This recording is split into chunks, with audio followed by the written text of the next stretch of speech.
மக்களே, நான் உங்கள் நண்பன் இர்ஃபான். நீங்கள் இப்போது பார்த்து கொண்டிருப்பது சாதி ஃபுட் ரிவ்யூ. இது முழுக்க என்னென்னு சொன்னால் உங்களுக்காக கிராமத்து ஸ்டைலில் மண் சட்டியில் சமைக்க போகிறோம். இன்றைக்கி வித்தியாசமாக பாட்டியில் கையால் அதுவும் சமைக்க போகிறாங்க. பாட்டிக்கு காலையிலே மீனை வாங்கி கொடுத்துட்டேன். காலையில் இப்போ மீன் வாங்கி கொடுத்து பாட்டி இப்போ தான் வெட்டி க்ளீன் பண்ணி உங்களை கண்ணுக்கு முன்னுக்கு எல்லாத்தையும் க்ளீன் பண்ணி முடிச்சிருக்காங்க. மீன் ஃபுல்லாக கழுவி முடிஞ்சு அதுக்கு பிறகு என்னென்னு சொன்னால் தக்காளி, கொச்சிக்காய், வெங்காயம், கருவேப்பிலை, இனி மற்ற இதெல்லாம் மசாலா எல்லா ஐட்டமும் எடுத்துருக்கு. அடுத்து இப்போ நினச்சின்னா வித்தியாசமாக என்னையே பாட்டி சொல்லிட்டாங்க, நீயே இதை கொஞ்சம் செஞ்சுதா பேராண்டின்னு. அதால் நான் தான் இதெல்லாம் க்ளீன் பண்ணிகிட்ருக்கிறேன். உங்களை பார்த்தா விளங்கும். ஆனால் என் முகம் காட்டலை உங்களுக்கு. கடைசியில் நான் ஃபுட்டு சாப்பிடும்போது நான் காட்டுறேன். நான் இதெல்லாம் நான் முடிச்சிட்டேன். அதுவும் க்ளீன் பண்ணி முடிச்சிட்டேன். உங்களுக்கு விளங்கும். நான் வெங்காயம் எல்லாம் நானே இந்த கையால் பண்ணிகிட்ருக்கிறேன். பாட்டி எந்த கையிலே கொடுத்துட்டாங்க. பாருங்கள், இது கொஞ்சம் வித்தியாசமாக கிராமத்து ஸ்டைலில் பண்ணுறதுனால எதுக்குமே இப்போதெல்லாம் தாளிக்கிறதுலாம் இல்லை. ஃபஸ்ட்டுக்கு மசாலா தூள், கொச்சிக்காய், வெங்காயம் எல்லாத்தையும் போட்டு தேங்காய் பாலெல்லாம் ஊற்றி அதை கரைக்கணும். கரைச்சதுக்கு பிறகு என்னென்னு சொன்னால் நீங்கள் பார்க்குறீங்க தானே, இப்போ உங்களுக்கு விளங்கும். வித்தியாசமான டிஷ் இது. எல்லாம் கரைச்சதுக்கு பிறகு தான் நம்ம கொண்டு போய் நெருப்பில் வைக்கணும். தக்காளி எல்லாமே இதுக்குள்ளே போட்டு அதை என்னென்னு சொன்னால் கொதிக்க வைக்கணும். ஃபஸ்ட்டுக்கு தேங்காய் பாலில் கொச்சிக்காய், வெங்காயம், அதில் தக்காளி எல்லாத்தையும் போட்டு என்ன செய்யணும்னு சொன்னால் நண்பா, நீங்கள் பொறுமையாக பாருங்கள், உங்களுக்கு விளங்கும். தக்காளியை போடுறோம். தக்காளியை போட்டதுக்கு பிறகு இது கிராமத்து சைடுனாலே உங்களுக்கு கொஞ்சம் விளங்கும் தானே. கிராமத்தில் வந்துட்டு கொஞ்சம் டிஃப்ரெண்ட்டான சமையல் கிராமத்து ஸ்டைலில். அதுவும் பாட்டிமார் சமைச்சா எப்படி இருக்கும்னு விளங்கும் தானே அவங்க. இப்போ அதை நெருப்பில் வச்சாச்சு. நெருப்பில் வச்சதுக்கு பிறகு என்னென்னு சொன்னால் கொதிக்கும் வரைக்கும் பார்த்துட்டு இருக்கணும். சட்டியில் கொதித்து அந்த கொதிப்பு வந்ததுக்கு பிறகு இது ஒரு வித்தியாசமான ஒரு வாசனை. கொதிக்கும் போது இன்னும் அடுப்பில் வச்சதுக்கு வித்தியாசமாக ஒரு வாசனை ஒன்று அடிக்குது. இது என்ன சொன்னால் அன்னரத்தில் பாட்டிமார் செஞ்ச டிஷ்க்கு, அதாவது பாட்டிமார் செஞ்சது அது கொஞ்சம் வித்தியாசமாக தான் இருக்கும். உங்களை பார்த்தாலே புரியும் நினைக்கிறேன். கொஞ்சம் முழுக்க வித்தியாசமாக இருக்கும். அது ஏன் அந்த இதுன்னு சொன்னால் உங்களுக்கு விலங்கு தானே, தேங்காய் பால் தானே ஊற்றிருக்கு.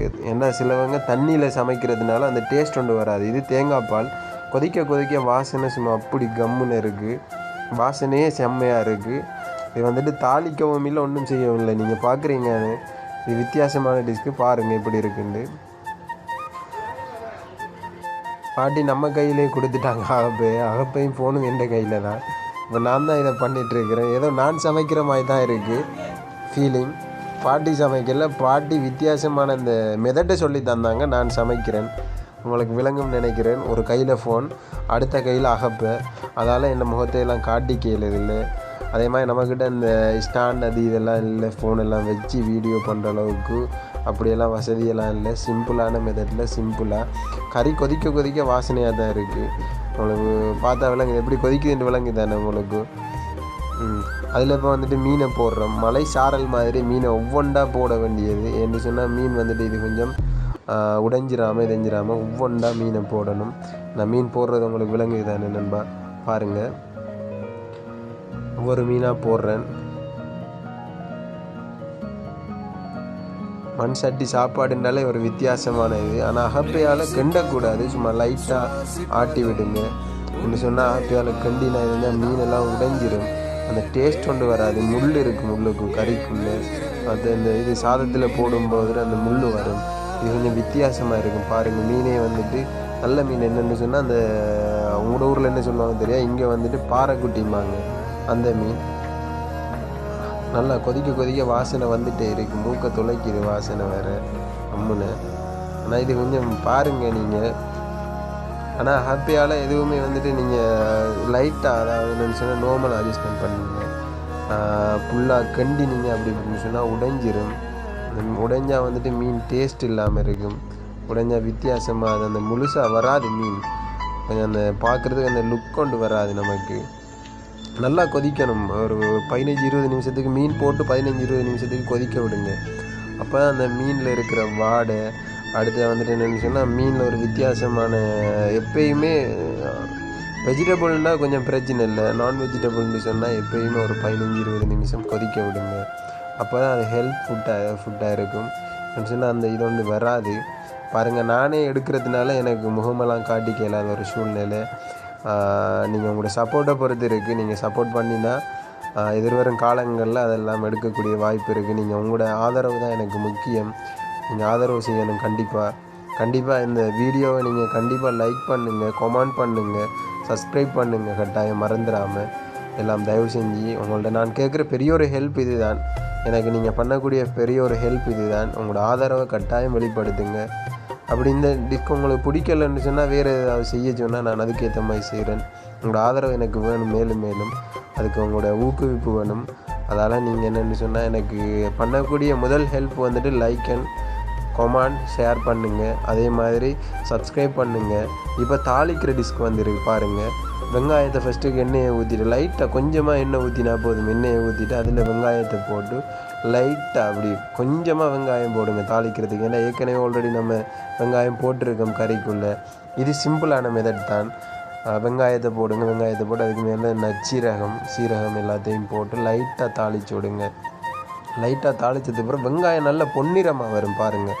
நீங்கள் பார்க்கும்போது இவ்வளோ நல்ல பொன்னிறமாக வந்ததுக்கு பிறகு வெங்காயம், அதுக்கு பிறகு என்னென்னு சொன்னால் ஒரு 90% வந்ததுக்கு பிறகு நீங்கள் கருவேப்பிலையை போட்டு அதை கொஞ்சம் லைட்டாக ஹாப்பியால் அப்படி கிண்டி விட்டு இருந்தீங்கன்னாலே அது உங்களுக்கு தாளிக்கிறதுக்குரிய மெத்தட். வாசனை அப்படி வரும். வாசனை செம்மையாக இருக்கும் வாசனை. அதோட ஒரு ரம்ப இலையும் போடுங்க. ரம்ப இலை கட்டாயம் போட்டணுங்கிறதுக்கு இல்லை, போடுங்க. கொஞ்சம் வாசனை கொஞ்சம் நல்லா இருக்கும், தாளிக்கிறதுக்கு வித்தியாசமாக இருக்கும். அதே மாதிரி கறியும் கொஞ்சம் அந்த மீன் வாடையெல்லாம் வடிக்காது, கொஞ்சம் வாசனை வித்தியாசமாக இருக்கும். மீனில் கறியெல்லாம் வாசனை இருக்காது. சாப்பிட்டுட்டும் கையை மோந்தாலும் வாசனை வராது உங்களுக்கு. ரம்போட ஸ்பெஷலாக தான் அது ஒன்று போட்டால் போதும், கூடையாவெல்லாம் போட தேவையில்லை, சும்மா லைட்டாக போடுங்க. எல்லாமே முறியிட்டு உங்களுக்கு விலங்கு தானே தாளித்து அதில் நான் போட்டாச்சு. போடுற வீடியோவை காட்ட முடியல என்னால், போட்டாச்சு. இது இப்போ அந்த தாளித்தது எல்லாத்தையும் போட்டு கொஞ்ச நேரம், அதாவது என்னென்னு சொன்னால் அகத்தியால் லைட்டாக அதை கிண்டி விட்டு அதுக்கு பிறகு உப்பை பாருங்கள் எப்படி இருக்குன்னு. உப்பு டேஸ்ட்டு எல்லாம் செம்மையாக இருக்கும். முறப்பெல்லாம் பார்த்துட்டு அது நல்லா கொதிக்கணும். கொதிக்க விடுங்க, ஃபுல்லாக கொதிக்க விடுங்க. தாளிச்சி எதுவும் அந்த வாசனை எல்லாம் அப்போ தான் அந்த கறியில் சேர்ந்தால் தான் அந்த டேஸ்ட் ஒன்று வரும், செம்மையாக இருக்கும். அந்த டேஸ்ட்டு சாப்பிடும்போது அப்போ அந்த டேஸ்ட்டு வரும் பாருங்கள். வீடியோ பிடிச்சிருந்தால் கட்டாயம் லைக் பண்ணுங்கள். அதே மாதிரி கமெண்ட் பண்ணுங்கள் பிரதர். அதே மாதிரி சப்ஸ்கிரைப் பண்ணுங்கள். நீங்கள் செய்கிற பெரிய ஒரு உதவி எனக்கு அதுதான். லைக் பண்ணுங்கள், அதே மாதிரி கமெண்ட் பண்ணுங்கள் பிரதர். எல்லாருமே வந்துட்டு ஷேர் பண்ணுங்கள். அதே மாதிரி சப்ஸ்கிரைப் பண்ணுங்கள். உங்களை நம்பி தான் அந்த வீடியோலாம் போடுறேன், அப்டேட் பண்ணுறேன்.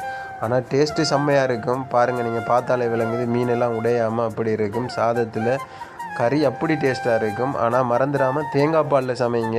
முழுக்க தண்ணியில் சமைச்சிடாமல் முழுக்க தேங்காய் பாலில் சமைங்க. அப்போ தான் அந்த டேஸ்ட்டு வரும் உங்களுக்கு. அந்த ஃபைனல் டச் டேஸ்ட் எல்லாம் அப்படி செம்மையாக இருக்கும். சாப்பாடும் அப்படி செம்மையாக இருக்கும். பாருங்கள், உங்களை பார்த்தாலே விளங்கும், செம்மையாக இருக்கும் சாப்பாடு.